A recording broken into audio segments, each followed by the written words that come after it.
dan bersemangat usahawan Panglima Harimau Berantai.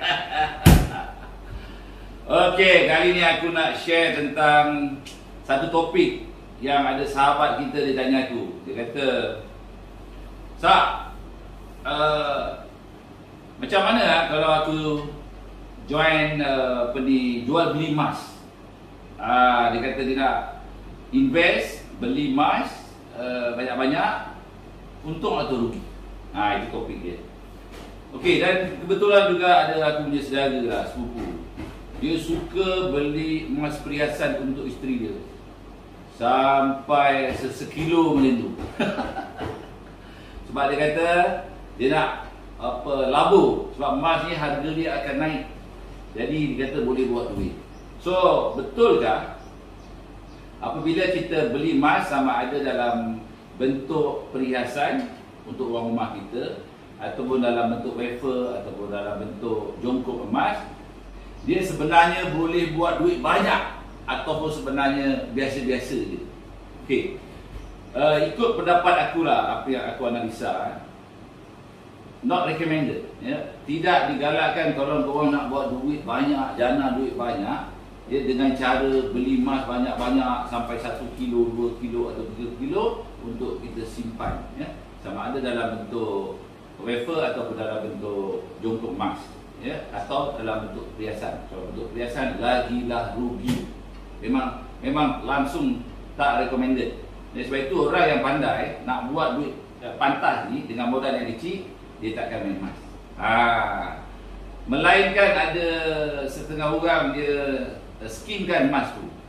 Ada sponsoringnya pula. Lepas tu kadang-kadang ada Unilevernya pula. Ada duit pairingnya pula. Itu cerita lain. Tetapi yang itu sebenarnya dari segi hukum syarak, korang jangan main kerana ia terkait dengan riba. Okey, isu yang pertama ni aku nak ulas tentang emas yang biasa orang rumah kita beli, iaitu 916. Kalau kita beli banyak-banyak, lepas tu orang rumah kita pakai ataupun disimpan, adakah ia menguntungkan?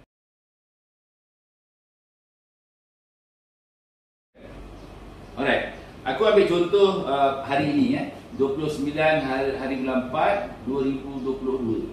Alright, untuk hari ini, 29 bulan 4 ni 2022, harga masa-masa yang aku cek tadi 916 ataupun 22 karat, dipanggil macam tu, harga dia ialah RM276.56 1 gram. Itu harga pasaran. Tetapi kalau kita beli barang kemas untuk orang rumah kita, baru-baru ni aku ada ikut rumah lah, dia nak tukar dia punya rantai emas, sama-sama macam tu lah, ya. So kiraan dia, kalau barang kemas ni, kita ambil contoh lah, kalau kita beli barang kemas tu 10 gram dia punya berat, ya. Jadi 10 gram darab dengan RM276.56 akan menjadi RM2,765.60 harga pasaran emas berkenaan. Biasanya upah yang dicas kepada kita purata 10% sebenarnya, iaitu lebih kurang RM276.56. Upah tukang lah, upah servis lah, upah untung penjual emas tu. Rata-rata kalau kita pergi mana-mana kedai, purata 10% lah. Jadi totalnya dia akan menjadi, yang 10 gram tadi, nilai dia ialah RM3,042.16 untuk barang kemas. Jadi kalau kita bahagi dengan 10, iaitu untuk dapatkan 1 gram harga emas itu, dia akan menjadi, harga beli kita ialah RM304.22. Okey. Kalau kita jual, maka kita akan jual pada harga RM276.56, sebab ditolak 20% daripada harga pasaran tau. Bukannya 20% daripada harga kita beli. Okey, perincian yang lebih jelas tentang 1 gram emas tadi, ya, harga pasaran katalah hari ini RM276.56. Okey, harga beli ialah 1 gram RM304.22. Kalau kita jual pada hari ini juga, barang kemas tadi, harganya akan jatuh, ya, menjadi RM221.25. Maknanya kita akan rugi dalam 1 gram tadi sebanyak RM82.97, iaitu sebanyak 30% daripada harga kita beli. Nampak? Ya, kalau kita beli 1 gram pada harga RM304.22, bila kita jual, dia akan tolak 20% daripada harga pasaran tau, bukan pada harga beli. Jadi total 1 gram kita rugi purata 30%, iaitu sebanyak RM82.97. That's why kita tak digalakkan kalau nak buat duit dengan menyimpan barang kemas. Sebenarnya tak boleh, ya. Kalau dalam bentuk bar ataupun dalam bentuk wafer, itu dah tidak dikatakan. Contohlah, ya, kita kira katakanlah korang beli 1 kilo barang kemas pada tahun ini, iaitu pada 29 hari bulan 4 tahun 2022, ya. 10 kilo jumlah dia ialah RM304.220, 1 kilo emas, barang kemas. Okey, kalau kita jual, dia akan tolak sebanyak 20% daripada harga pasaran, bukan pada harga beli tau. Ya? Maka kita akan dapat wang itu, ya, sebanyak RM221.250. Maknanya dalam 10 kilo itu, maksudnya kalau kita beli 1 kilo, kita beli, lepas itu kita jual balik, kita akan rugi sebanyak RM82.970. Itu contoh kiraan. Kalau kita beli hari ini, kita jual hari ini juga, atau esok atau lusa, lebih kurang harganya beginilah. Katalah kita simpan barang kemas tu sehingga 10 tahun.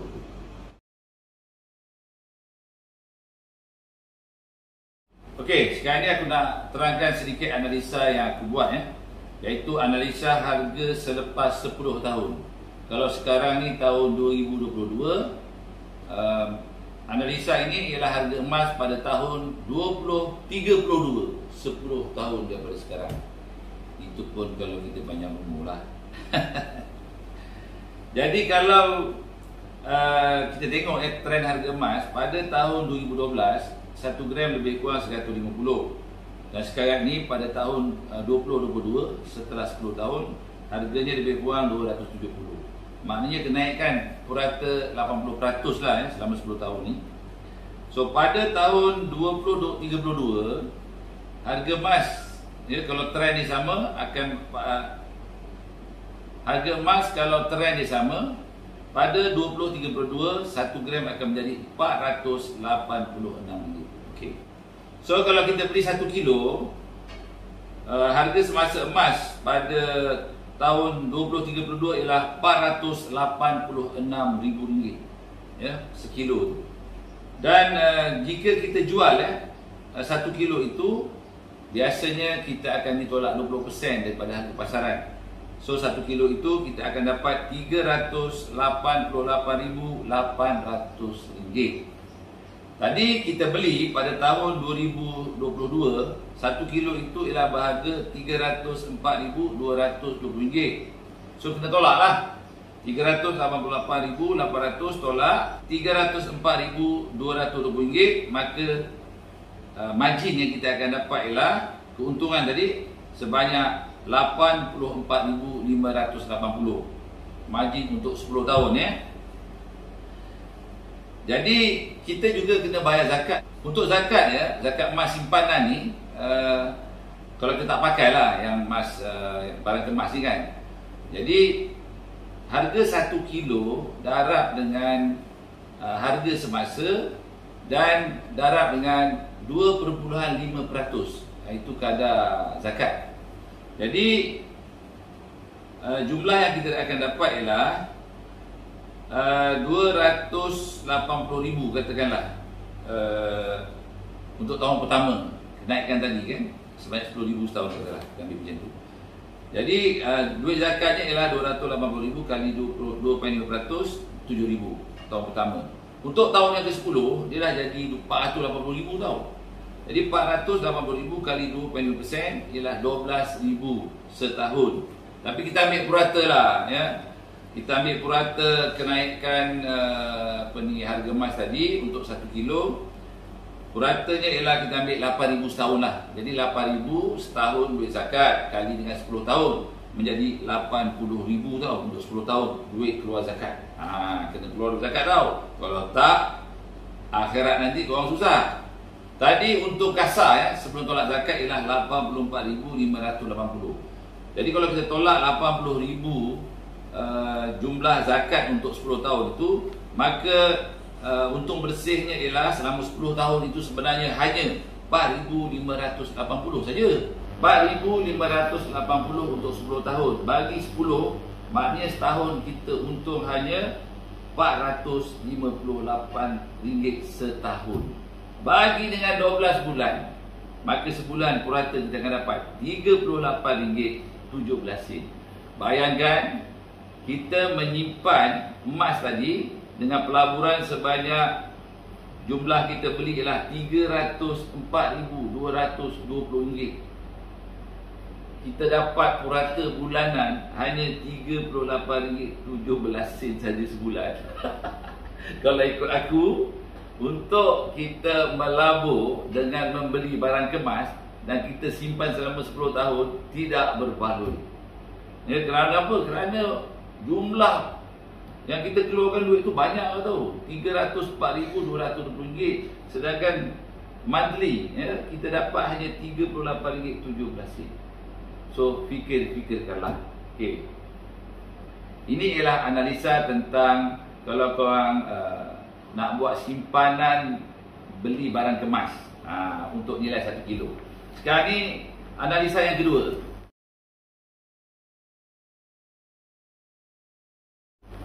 Iaitu katalah korang nak buat pelaburan dengan membeli emas, jongkok emas, jongkok emas 999, 99.99% ataupun 24 karat. Biasanya orang yang nak melabur emas ni, nak buat simpanan emas ni, sama ada dia beli wafer emas ataupun dia beli jongkok emas. Inilah dia yang aku sebutkan tadi, emas 99.99 ataupun 24 karat. Okay, baik, kita buat analisa. Kita beli gold bar 1 gram. Kalau harga pada tarikh 29 hari bulan 4 tahun 2022, harganya ialah harga beli RM285.30 hari ini harga. Tapi kalau kita jual, ya, harganya akan susut sebab mereka yang pekedai ataupun bank dia akan ambil keuntungan. Ya, kalau aku kira kat sini, aku tengok dekat website. Tetapi sebaliknya, kalau kita jual, bank akan beli ataupun kedai emas akan beli pada harga RM259.60. Ya, purata kita akan rugi sebanyak 9.9 ataupun 10% lah. Ya. Kita akan rugi sebanyak untuk 1 gram tadi RM25.70. Lebih kurang macam tu. Okay, contoh kalau kita katalah beli 1 kilo jongkok emas pada harga pada hari ini, iaitu 1 kilo itu pada hari ini berharga RM285.300. Dan lepas kita beli sehari dua, kita nak jual balik, so kita akan rugi sebanyak 10% tau. Ya, maknanya kita akan jual kepada bank ataupun kepada kedai emas, dia akan beli pada harga RM259.600. Okay, tolak harga yang kita beli tadi, so kita akan rugi sebanyak RM25.700, lebih kurang 10% kita rugi. Ya. Tetapi sebaliknya, kalau kita simpan sehingga 10 tahun, maksudnya kita akan jual pada tahun 2032. Kalau panjang umur je lah. Okay, dengan kiraan kita, andaian harga jongkok emas itu akan naik sebanyak 80%, maka harganya akan menjadi RM513.540 harga semasa. Dan kalau kita tolak lebih kurang 10% ataupun 9.9% susut nilai pada harga semasa yang akan dibeli oleh bank ataupun oleh kedai-kedai emas, maka nilai susut tu daripada 513,540 itu sebanyak 46,732 14 sen, ya. Maknanya kita akan dapat duit sebanyak 466,807 ringgit 86 sen. Itu duit tunai yang kita akan dapat hasil daripada kita jual jongkok emas pada tahun 2032. Tolak dengan modal kita iaitu sebanyak 285,300 ringgit. Ya. Maknanya kita akan dapat margin sebanyak 181,507 ringgit 86 sen. Bahagi dengan 10 tahun, maka purata setahun kita akan dapat, ya, sebanyak 18,150 ringgit 79 sen. Tetapi kena ingat, ya, purata duit zakat yang kita keluarkan untuk setahun pada nilai harga semasa 1 kilo emas, ya, purata ni, ya, mungkin lebih tinggi lagi. Kita ambil kat sini 7,130 ringgit 50 sen. Jadi keuntungan setiap tahun purata 18,150 per bulan 79 sen tolak dengan duit zakat untuk tahun berkenaan ialah 7,132 ringgit 50 sen, maka keuntungan kita bersih setahun ialah 11,018 ringgit 29 sen. Bahagi 12, maknanya sebulan untung bersih setelah tolak zakat purata 918 ringgit 9 sen sahaja. Untuk duit pelaburan kita beli jongkok emas sebanyak 285,300 ringgit, ya, untung bersih setiap bulan dapat 918 ringgit 19 sen. Jadi korang fikirlah sendiri mana yang lebih untung. Kalau ikut akulah, untuk kita ada cash, lepas tu kita beli jongkok emas, kita tunggu untuk 10 tahun naik, hanya dapat tadi kalau yang barang kemas purata dapat 38 ringgit 17 sen sebulan, ya, setelah tolak zakat. Dan kalau yang jongkok emas kita dapat lebih kurang 918 ringgit 19 sen, tak berbaloi langsung. Okey, baik. Apa sebenarnya kesimpulan daripada analisa ini? Kesimpulannya ialah, kalau korang nak jana pendapatan, nak buat duit banyak, ya, setiap bulan contohnya ataupun tahunan, dengan mengharapkan pelaburan jongkok emas ataupun wafel emas supaya 10 tahun nanti harga naik, itu langsung tidak produktif, tidak recommended. Maknanya tidak digalakkan lah. Memang kata orang, kalau beli emas jongkong, ya, sampai 1 kilo untuk jadi jutawan kaya, tak boleh. Memang tak boleh. Tambah lagi kalau kau jual dalam masa setahun atau 2 tahun, takkan mungkin boleh buat duit. Okey, silap-silap rugi lagi ada. Begitu juga kalau kau beli barang kemas untuk isteri, untuk untung, memang tak boleh. Silap-silap rugi lagi, ya. Jadi, so apa yang betulnya? Yang betulnya ialah kalau kau beli emas, ya, tujuannya untuk mengelakkan depreciation ringgit, depreciation cash atau duit. Itu betul. Contohnya sekarang ini kalau RM1 kita beli air tebu. Pada tahun 2012 itu lagi air tebu 1 jam tu RM3. Pada tahun 2022 1 jam dia dah jadi RM5, ada yang RM6. Kenaikan sebanyak 100%. Maksudnya nilai duit kita kecil lah. Barangnya sama 1 jam air tebu. Jadi kalau kita nak kekalkan nilai duit kita, harta kita itu tadi pada tahap semasa, yes, kita beli jongkok emas. Maknanya pada 10 tahun akan datang, nilai harta kita, duit kita itu tadi, kalau kita simpan yang 300,000 tu, okey, untuk 10 tahun akan datang, dia tak meningkat, tetapi purchasing power dia akan menurun. So kalau kita tukar kepada jongkok emas, 10 tahun lagi kita jual, harganya lebih tinggi sebagaimana yang aku terangkan tadi. Maknanya apa? Kita akan dapat nilai duit kita atau harta kita itu yang 300,000 itu akan menjadi naik mengikut kadar semasa emas. Itu betul. Ya, maknanya Kalau korang nak buat duit dengan melabur, menyimpan jongkong atau barang kemas, itu tidak tepat. Tetapi kalau korang membeli emas, sama ada jongkong ataupun barang kemas, untuk mengekalkan harga duit, nilai duit itu ikut kadar semasa, yes, itu betul. Itu pun korang tak boleh setahun 2 tahun jual emas tu, takut mana nilai dia, kenaikan dia tak tinggi. Kau kena simpan lama sikit lah, ada untung sikit dan akan dapat nilai semasa. So itu sajalah dari segi kesimpulan analisa ini.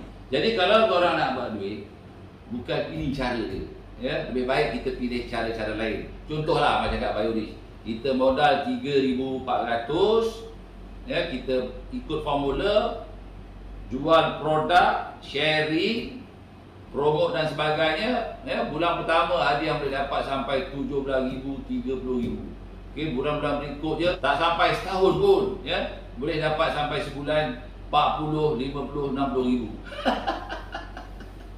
Sedangkan kat sini, ya Allah, ya, sikit sangat. So ini perkongsian.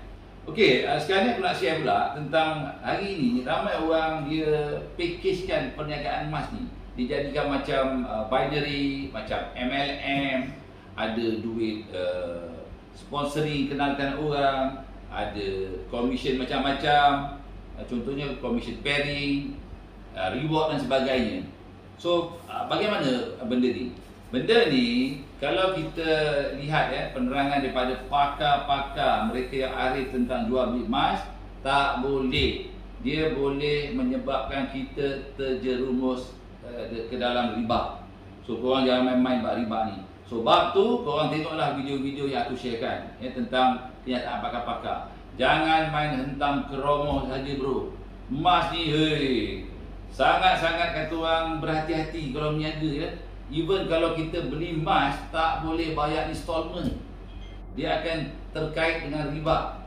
Dan juga kalau kita beli emas, dia mesti ada physical emas tu, serta-merta kita bayar, kita mesti dapat. Kalau ikut mazhab Maliki kalau tak silap, paling lama pun proses tu, disebabkan ada dokumentasi atau penghantaran misalnya, tak boleh lebih 3 hari. Kalau lebih 3 hari, dia terkait dengan riba. Sampai begitu sekali. So meniaga emas ni korang jangan hentam promo, kita takut, ya, kita terjerumus ke dalam memakan riba. Bahkan, ya, sekarang ni ada dipanggil paper gold, macam Maybank buat, public bank buat, ya, maknanya kita beli emas, dapat angka tu, konon-kononnya nilai emas tu dipegang oleh bank. Okey, yang itu sebenarnya dari segi syarak, ya, Majlis Fatwa dan juga Persatuan Ulama-Ulama Dunia, ya, mengharamkan, tidak sah dan terkait dengan riba. Islam tidak membenarkan. That's why perbankan untuk paper gold ini tidak ada di dalam Islam. Mana-mana bank pun tak ada, ya. Yang ada yang bukan Islami, dan benda itu dikategorikan sebagai terkait dengan riba. Wallahu a'lam. Untuk itu korang tengoklah video-video yang aku sharekan daripada mereka-mereka yang pakar dalam bidang ini. Cuma aku nak kongsikan sini tentang amaran Allah Subhanahu Wa Taala tentang mereka yang mengamalkan riba, yang makan riba ataupun yang terkait dengan riba. Okey, aku bacakan, ya. Surah Al-Baqarah ayat 275. Firman Allah Subhanahu Wa Taala yang bermaksud, orang yang memakan atau mengambil riba tidak dapat berdiri melainkan seperti berdirinya orang yang kemasukan setan lantaran tekanan penyakit gila. Keadaan mereka yang demikian itu adalah disebabkan mereka berkata atau berpendapat sesungguhnya jual beli itu sama dengan riba. Padahal Allah sudah menghalalkan jual beli dan mengharamkan riba. Orang yang sudah sampai kepadanya larangan dari Tuhannya, lalu terus berhenti dari mengamalkan riba, maka baginya apa yang sudah diambilnya dahulu sebelum datang larangan, dan urusannya terserah kepada Allah. Orang yang mengulangi mengambil riba, dah dibagi tahu ambil juga, ya, maka orang itu adalah penghuni neraka, mereka kekal di dalamnya. Nauzubillah, kekal, ya. Ini aku just baca terjemahan, ya, surah Al-Baqarah ayat 275. Okey, kita tengok pula terjemahan surah Al-Baqarah ayat 278 sehingga 281. Firman Allah Subhanahu wa taala, "Hai orang-orang yang beriman, bertakwalah kepada Allah dan tinggalkanlah sisa riba yang belum dipungut. Jika kalian orang-orang yang beriman, maka jika kalian tidak meninggalkan sisa riba, maka ketahuilah bahawa Allah dan Rasulnya akan memerangi kalian." Allah memberi amaran di sini dengan menyebut kebesaran namanya. Maka ketahuilah bahawa Allah dan Rasulnya akan memerangi kalian. Allah mengistilahkan perang kepada mereka-mereka yang memakan riba. Kalau kita berperang dengan Allah Ta'ala, boleh ke menang bro? Kita perang dengan Amerika, dengan Rusia pun, kita dah tak boleh tahan tau. Itu negara, ini kita individu. Allah mengistilahkan perang dan akan memerangi kita. Inilah dia bahayanya apabila kita memakan riba. That's why aku kongsikan begini. Okey, sambungannya. Dan jika kalian bertobat dari mengambil riba, maka bagi kalian pokok harta kalian tidak menginaya dan tidak pula diinaya. Dan jika orang yang beruntung itu dalam kesukaran, maka berilah tangguh sampai dia berkelapangan, dan menyedekahkan sebagian atau semua untung itu lebih baik bagi kalian, jika kalian mengetahui. Dan peliharalah diri kalian dari azab yang terjadi pada hari yang pada waktu itu kalian semua dikembalikan kepada Allah. Kemudian masing-masing diberi balasan yang sempurna terhadap apa yang telah dikerjakan, sedangkan mereka sedikit pun tidak akan diinai. Al-Baqarah ayat 278-281. So, perkongsian aku pada kali ini bukan pasal aku nak takut-takutkan kau orang supaya kau orang buat bisnes biorich. Okay, no. Ya, kau orang nak bisnes apa, itu lantak situ kau lah. Kau nak bisnes emas ke, kau nak bisnes perak ke, kau nak bisnes biji timah ke, kau nak bisnes jual produk ke, jual apa benda, aku tak kisah langsung. Itu hak kau, lantak kau situlah. Sebab apa yang kau bisneskan, kau lah yang akan mendapat manfaatnya. Ya. Nah, kita tahu walaupun kita owner kepada bisnes tu, contohnya macam aku lah, founder kepada biorich, tapi sebenarnya syarikat ni bukan aku punya. Ya, bisnes ni sebenarnya pada hakikatnya ialah milik Allah Subhanahu wa taala, Tuhan yang Maha Esa, Tuhan yang Maha Perkaya, Tuhan yang berhak memiliki setiap zarah yang ada di muka bumi ini. Aku pun macam korang juga, ya, makhluk, dapat keuntungan daripada hasil usaha ini. Aku dapat komisionnya yang Allah berikan, lalukan rezeki itu di dalam bisnes ini. Aku dapat bahagian aku, itulah rezeki aku, dan korang dapat komisen dan sebagainya, itulah rezeki korang. Ya, that's why aku selalu sebut, ya, walaupun seluruh makhluk di muka bumi ini, di lautan, di daratan atau dekat planet-planet lain bersatu bergabung nak gagalkan kita, Allah kata kita berjaya, kita pasti berjaya. Cukuplah Allah tempat kita memohon pertolongan dan bergantung harap. Jadi lagi sekali, hanya perkongsian je pun, ya. Tolong share, ya, tolong semak betul-betul. Jangan sampai, ya, apa yang kita buat ini terkait dan rupanya kita makan riba. Na'udzubillah. Aku pernah beli kereta ditipu. Aku nak secara Islami, rupanya pinjaman bank itu bukan Islami. Bukan salah aku. Setelah beberapa tahun, kereta tu ada meragam, accident. Aku pun pelik, apa hal ni? Ini mungkin ada tak kena kereta ni, ada macam je. Jadi aku cek, rupanya salesman itu tipu aku. Okay? Bila aku cek balik kepada syarikat itu, dia kata salesman tu dah dibuang pun sebab dia banyak tipu orang. Okay, tak apalah. Jadi apa yang aku buat? Aku refinance balik, ya, kepada Islamic Bank. Sebab aku takut akan amaran dan ancaman Allah Subhanahu wa taala, ya, kalau barang siapa makan riba atau terkait dengan riba, mengamalkan riba, maka akulah Allah dan Rasulku akan memerangi kamu. Dia Allah Subhanahu wa taala berperang kita. Na'udzubillah min zalik, minta dijauhkan. Jadi itu sajalah, ya. Hidup sementara, ya.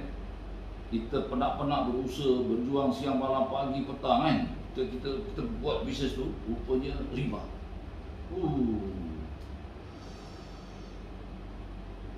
Mungkin kita rasa untung, padahal kita rugi sebenarnya di dunia dan di akhirat. So itu saja perkongsian aku. Segala yang baik dan kebenaran itu daripada Allah Subhanahu Wa Taala. Segala cacat celah dan kelemahan itu daripada diri aku sendiri. So aku mohon maaf sekiranya apa yang aku sampaikan ini ada kekhilafan ataupun tidak tepat. Tolong rujuklah kepada mana-mana sumber. Apapun, niat aku adalah satu. Aku kongsikan ini kerana Allah Ta'ala, supaya diri kita dan korang semua mendapat redha Allah Subhanahu Wa Taala. Okey, akhir kata, salam hari Jumaat, penghulu segala hari, dan juga selamat berpuasa. So aku doakan korang semua pada akhirnya nanti berjaya mencapai tahap usahawan jutawan. Sekian, terima kasih.